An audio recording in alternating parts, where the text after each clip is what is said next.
Guys, magandang gabi sa inyong lahat dyan guys. So ngayon lang kami dumating ni Mazlisa guys, galing sa trabaho guys, galing sa work guys. So puntahan din sa Mazlisa guys kasi nagluluto sa kayo ng pang-ulam namin ngayon kasi kakain kami ngayon ng mga anak namin guys. So guys, punta natin guys, let's go. So ito guys, ito yung niluluto ni Mazlisa ngayon guys. So masarap to guys kasi ano to guys, shrimp to guys. Oh. So ito yung siguro guys, yung mga asawa nyo guys, ito yung niluto para sa inyong mga pamilya guys, no, di ba guys? Oh. So ito yung gagawin namin ngayon guys, magkilaw kami ng ano guys, ng ang tawag dito guys, bulinaw guys, oh. So, ganyan talaga guys, Mazlisa guys, pag mag ano ako guys, magtagalog ako guys kasi hindi naman ako marunong magtagalog guys. So pasensya na kayo guys ha. Ito talaga yung hindi talaga ako marunong magtagalog. So importante guys nga makaintindi kayo, makasabot kayo.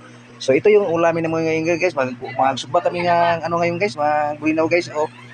Saka ito naman guys, oh. So hanggang dito lang kayo guys, oh. Magandang gabi sa inyong lahat guys, sa aking mga followers dyan. Magandang gabi ito si Mazlisa guys. So, bye bye guys, bye bye, love you yung lahat.